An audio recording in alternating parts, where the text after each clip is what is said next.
Star Wars The Rise of Skywalker is now just 5 days away from its official release by Disney, Lucasfilm, J.J. Abrams, and even creator George Lucas. That is all set and ready to end the Skywalker saga and the sequel trilogy itself. This is Mike Zero. Make sure to subscribe if you're new to the channel for future Star Wars content. Now, one thing about Episode 9 is that this film is really going to contain many different pieces of nostalgia and callbacks to Star Wars legends. A lot of fans out there, based on what they have heard and seen in the teasers and the trailers, etc., are very concerned about this movie. Now, I honestly have expressed my criticisms about the film based on many of the leaks that have been going around about the character of, let's say, for example, Rey, and the character of Palpatine, and so on and so forth. Now, the one mysterious aspect of the Star Wars sequel trilogy that all has to do with, of course, the character of Rey, has to do with Rey's parents, specifically Rey's father, that will be loosely and lightly explained, I should say, in the actual movie itself, that is going to give us a better idea of exactly where Rey comes from, who Rey's father really is, and there's more to the story than that. Now, specifically, what's really intriguing about all of this, that I will dive into this also as to why it annoys me as well.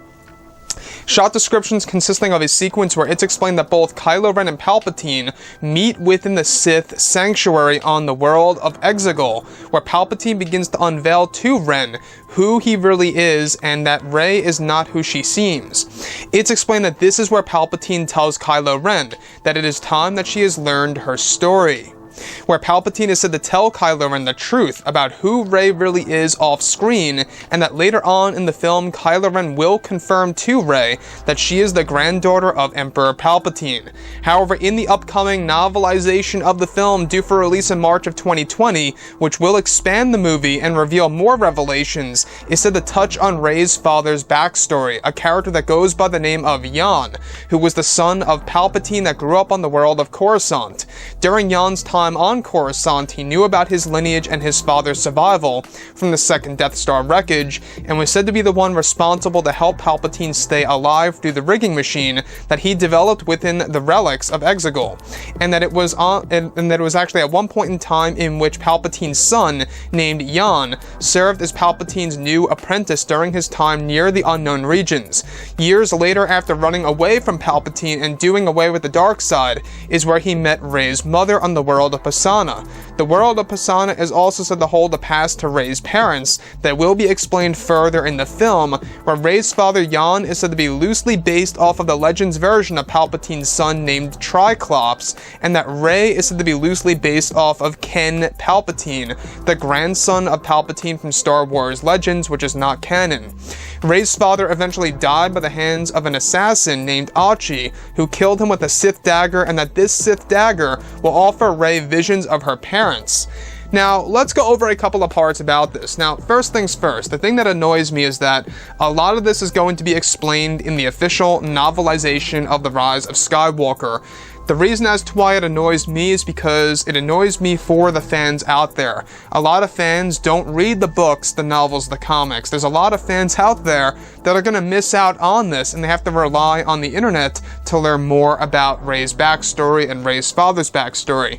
I don't know about you, but my point of view, in my opinion, when you have to expand elements like that to that degree in a book, is when you fail to tell a proper story about a specific character's background. Now, the thing about this, alright, Rey's father is a big deal because it's obviously the bridge between Rey and Emperor Palpatine and exactly why Rey even exists. So sure, Daisy Ridley has said before in the past that Rey's parents really don't matter. Obviously, it seems that J.J. Abrams has made the decision to make Rey's parents really matter and to make them really important is because Rey's father is said to be Palpatine's son. So once again, they are recreating what was already done in the expanded universe. In case you guys have no idea what the expanded universe is, these are basically stories that were told after Return of the Jedi throughout the 1990s and the early 2000s that are now no longer canon at all in any way, shape, or form. So those stories, they don't count as of right now since Disney took over Lucasfilm. For those of you that are new to Star Wars, I just wanted to put that out there. So, what is interesting, though, is that Rey is said to be based off of Ken Palpatine, which was Palpatine's grandson in the EU, and Rey's father is based off of Triclops, which was Palpatine's son in the EU, who was a mutant of some kind. Now, the thing about this here is that Rey's father in the new Disney canon is said to have once served as Palpatine's apprentice during his time over in the Unknown Regions and left. This lines directly up with the fact that we went over a couple of leaks, I would say about 3 months ago, that Palpatine did in fact have an apprentice at one point in time during his time over on the world of Exegol, and now it makes a lot of sense as to exactly who that really was, and it was his son all along. That's exactly why Palpatine is now relying on his granddaughter to really fulfill the role as Empress Palpatine at the very end of Episode 9.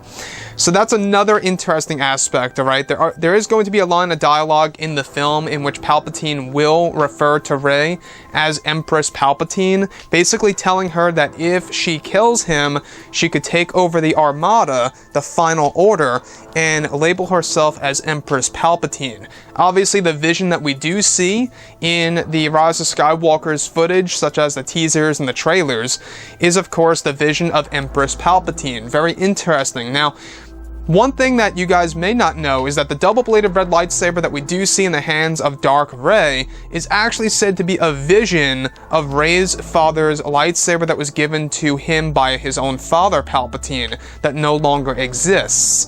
So basically, that double-bladed red lightsaber that you see in the vision of Dark Rey is actually the lightsaber that once belonged to her father that was granted by Palpatine, her grandfather. Very interesting. Now, all of this, by the way, will be explained in the novelization in March of 2020. It's going to be very interesting, I guess you could say, but at the same exact time, it annoys me as a fan for other fans out there, because there's a lot of fans out there that don't read the books. I don't know why Disney, feels the need to explain the juicy details in the form of a book or a comic or anything around those lines. The same exact thing goes for the destruction of Luke Skywalker's Jedi Temple. You guys may have missed it, but there's a comic that actually just went over everything related to Luke's students and the destruction of the temple, and that entire backstory that was never told in the actual movies. So that was all told in a comic, and not a lot of fans really read the comics, so that was one big flaw by Disney and, Lucasfilm, and the fact that they have to rely on that in order to tell a proper story kind of tells us a lot of things. Now, JJ, we do know that there are going to be flashbacks in this movie by Abrams. The fact that he's trying to implement some flashbacks between Luke and Leia in a very unique way that makes them appear as they were after the events of Return of the Jedi, like just after. Basically, they used a lot of de-aging technology that is quite popular these days in a lot of movies out there, where you can knock off, easily 30 years on an actor or actress and make them appear as they did 30 years ago. So, about Rey's father, very interesting material. The fact that he grew up on Coruscant, he actually helped his father, Palpatine, survive, and maybe that little machine that we do see, obviously, was invented by Palpatine's son, since it is noted that Palpatine's son, Yan, actually hooked the machine up to his father, Palpatine, and allowed him to survive. Now, we will be learning more about that in the official novel to come in March of 2020. It's going to be very interesting. We will be learning a little bit about Rey's father in The Rise of Skywalker, like the actual movie, but not a lot. We will get a vision or two of her parents, and that's about it, about their death and all, by the hands of Archie, and it will explain a little bit about that, and the bridge between Rey being a Palpatine and how Palpatine is her grandfather. So, like I say, we do know that J.J. Abrams wants to insert a lot of revelations into the film that's going to change our view of not just The Last Jedi and The Force Awakens, but also the past 8 Star Wars films. And that a lot of that has to do with Palpatine's survival, right? I think a lot of fans have issues with the fact that now Palpatine is alive because it kind of devalues Anakin's sacrifice at the very end of Return of the Jedi, and I think that's the one major flaw in Episode 9, is that they could have done something different to explain Palpatine's return. Anything. You know, maybe just a spirit without the physical body would have worked, in my opinion, or maybe a spirit entering a new body. I think that would have worked better. That was the original cut of Episode 9 before they decided to bring back Palpatine in the flesh.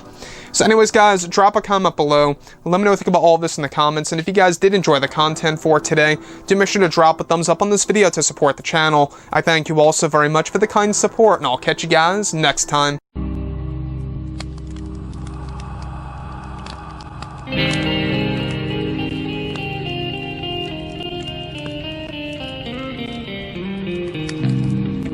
in hand, we are alone again. No, I'm not the one from night to moon.